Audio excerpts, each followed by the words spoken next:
So apparently this is time two, which is kind of annoying. But so this is my exam. And for question one, we have numbers, five different numbers that we are given. And we have to put them in this order, and they all have to equal 21, 31 for the sum. So I just went and picked out different numbers. I did the operation of guessing, and I came up with these numbers, and in this order, as going horizontal and vertical. They work in this order and only this order to get 31. Out of all the different ways I've tried, these are the only ways that would work.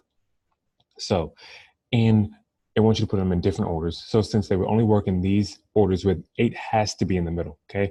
So in all of these, 8 is in the middle. So then really the only thing that you can do is move the 11 to the bottom, move the 11 to the left, move the 11 to the right, but it also has to be on the same row as 12. And the same thing goes for 10 and 13. So these are the different orders that you can put them in, as long as 11, 8, and 12 are on the same line with 8 in the middle, and as long as 13, 8, and 10 are on the same line with 8 in the middle. That is part A of number one. Now, part B, we come down here, and as you can see, we started out on the left side, we started out with only 7. 7 was the number that was given, and then we had 15, 12, 20, and 17. And the circles that are on the outside, they add together to equal the number that is in the middle. So, since we want to find the number that is missing on the outside, we will do the reverse operation of addition, which is subtraction. So I'm going to do 15 minus 7, and then that will give me 8. And then I will continue the operation all the way around. 20 minus 8 equals 12. And then I'll have 17 minus 12 equals 5. And then 12 minus 5 equals 7. So then all of this is true. And then the different examples just show you what I did. And then we go down to the second part of B, and then we do the same operation. And then I had the same things that I did. Just follow these operations, and then you will find out that this is true. Now we come down here to one that is not true. So it gives us 3 right here. 3 right here. You want to do 8 minus 3, it'll give you 5. Fill in the 5 right here. 15 minus 5 equals 10. 10 minus 12, 12 minus 10 equals 2. And then 6 minus 2 equals 3, which, as you can tell, that is false. 6 minus 2 does not equal 3. 2 plus 3 does not equal 6. It should be 5, so 5 should be down here on the bottom, and that is wrong. So this is incorrect. That whole thing's incorrect. And you come down here to the very bottom, and you will see that all of these are true. You can come over here, check. I did them right here. And you can go do them yourself. You can do 7 minus 1 equals 6, and just do that all the way around, and you will find out that the bottom one is true. So now we come down here to number 2. Number 2, we are given 9 squares, and we need to find different perimeters for these 9 squares. There are only 5 different ways that you can get. There are only 5 different perimeters that you can get using 9 squares. You can get 12, 14, 16, 18, and 20. The one that's the smallest is the squares. You can see a 3 by 3, which equals 12. There's area of 12. And then, not area 12, perimeter of 12, I'm sorry. Perimeter of 12 only using 9 squares. The area is 9, obviously, but the perimeter is 12. And then the second one that I personally did, I just put them in order right here, but the second one that I did was the one that is vertically up and down. You have a perimeter of 20. There's 9 on each side, which equals 18. You count the bottom, you count the top, there is 20. And then I just put them in different orders, and then the different perimeters, I don't want to write all of them down, so just the different ones I wrote down, 14, 16, and 18. They'll look different, but these are the only perimeters that you will find for part A of number 2. And then for part B, they just want you to find which one is the biggest one and which is the smallest. Obviously, the perimeter with 12, the square, is the smallest, and the one that is vertically straight up and down with 9 in the column is 20. 20 is the largest. Now we come down to number 3. Number 3, we're going to use Pascal's triangle, which Pascal's triangle simply is just finding out how many steps there are from one point to another. And this is going up and only to the right. So you can go right and up, or just up and right, doesn't matter how. But we have 6 rows. Technically there's 7, but the first row is always 0. So then we come down here and we have row 6. And why is it row 6? Because there are 6 different steps that you can take to get from point A, alpha, or point 2, point B, bravo.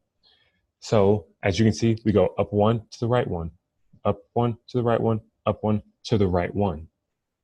Now, that is 6 steps. Doesn't matter how you go. You can go up 3 to the right 3, that's still 6. You can go to the right 3, up 3, that's still 6. So row 0, which is the first row that we have, is always just a simple 1, okay? And then there's nothing else to add, so you would just add a 1 to each side. And then, as you can see, I have an arrow pointing down. Why is the arrow pointing down? Because this is the next step in the triangle. You're going to add these two numbers on the outside together to get the one on the bottom where the arrow is pointing. There's a pattern throughout the whole thing, as you will see. And then 1 plus 1 equals 2. And then nothing else to add, so you just add a 1 on each side. And then you come down here. 1 plus 2 equals 3. 2 plus 1 equals 3. Add your 1s on each side. And then you're going to do that all the way coming down. Now, row 6, which is where we want to get to.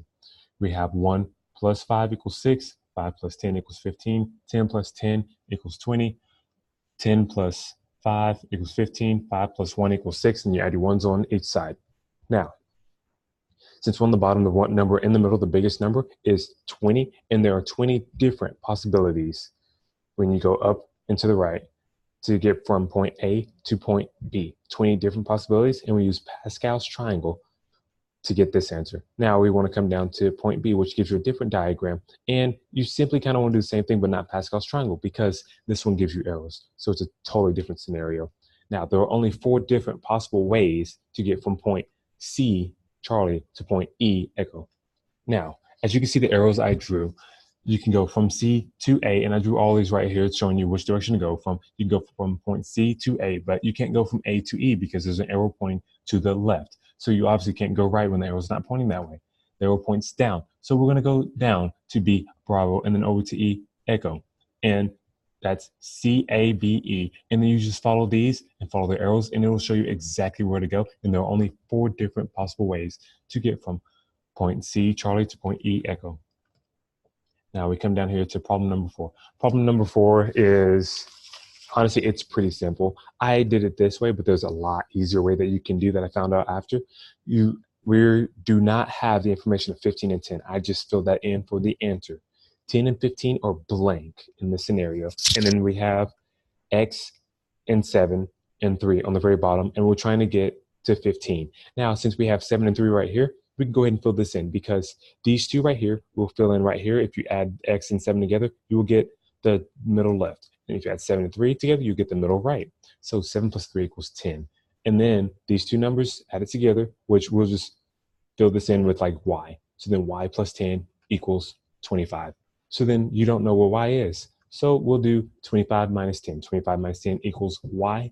And then that's 15. So Y equals 15. And then you have 15 right here. And then you have X plus 7. How do you get from X, 7 to 15? Well, 15 minus 7 equals 8. And I did mine this way, which you can totally do it that way. That's the way that we're going to work the rest of these pretty much. But for the first one, there's a lot easier way that you can go about it with. Now we're going to come down to the next one. And then what I did, they middle two, again, are not there. I just filled it in for the answer. And you have 1, Y, and 2. Up here, I just wrote them out as how I would get to the next number. So I have 1 plus Y in parentheses, and then I have those added together. And then in parentheses, I have Y plus 2, and they all equal 15. So then we just bring them down because you can't work anything inside of these. So we just bring them straight down, and then we're just going to start taking the numbers out and then subtracting them wherever they need to go. So what you do to one side, you have to do to the other. I'm taking away the 1, taking away the 2. So then 15 minus 3, as you can see right here, equals 12. And then you're left with 2y. We're going to divide the 2 to get the y by itself.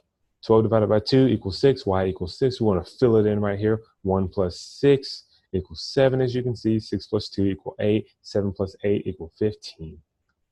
I want to come down here to C. C, they give us, I filled this in for H, okay? H is not there. That is a blank. It'll be 2 blank 9. Z, then another blank, and then 27. So to find this right here, I just put in another random letter. I used H. So then H is simply equal to Z minus 2. Z minus 2 will equal H, as we did in the very top, just with different numbers. So since H is equal to Z minus 2, I did that right here. We fill in Z minus 2 right here. So then you come down here, as you can see, Z minus 2. And then what we're going to do from there, put them in the order of operation right here. And then you'll just see Z plus Z minus 2. And then you have a plus 9 right here. And then it all equals 27, okay?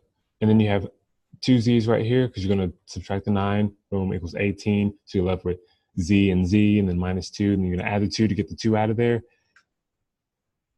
And then add the 2 to 18, that'll be 20. You have 2z equals 20. Divide the 2 out, and then z equals 10. You can come down here, plug the 10 in. There's 10 right there. 27 minus 10 equals 17. There we go right there. And then remember z equals 10. 10 minus 2 equals 8. So you have a 2, 8, 9. And then if you want to just check your answers, 2 plus 8 equals 10. 8 plus 9 equals 17. 10 plus 17 equals 27. That is the answer for part C. Now we can come down here to number 5. Number 5, we're going to follow these steps because we want to find out who is married to who. Now, as you look at the given information, it tells us that Kitty is married to Will. So we're going to come right here to Kitty. Boom, we're going to circle her on Will. And then we're going to cross everyone else out. So boom, we cross them all out. Now, we want to go to the next one. Next one, as you can see over here, it tells us Floyd and Josie are related. So we're going to cross them out because when you're related, we generally do not get married. So Floyd, Josie, find Floyd, find Josie. Boom, we put an X right there. So there's 2 X's right here. That's what we're dealing with right now. And then Josie and Gus dated. They did not get married. So then we're going to come down here to Gus and Josie. We're going to put an X right here. There's 3 X's. So then we have to circle this right here. So there we go. Josie is left with only David. So we have to circle that. So David's obviously married to Josie. So then we're going to cross all of these out right here. Boom, boom, boom. All of those are crossed out. Now, after that, we look at Floyd and Gus are left. Those are the only 2 men that do not have wives. Kitty and Josie, they have husbands.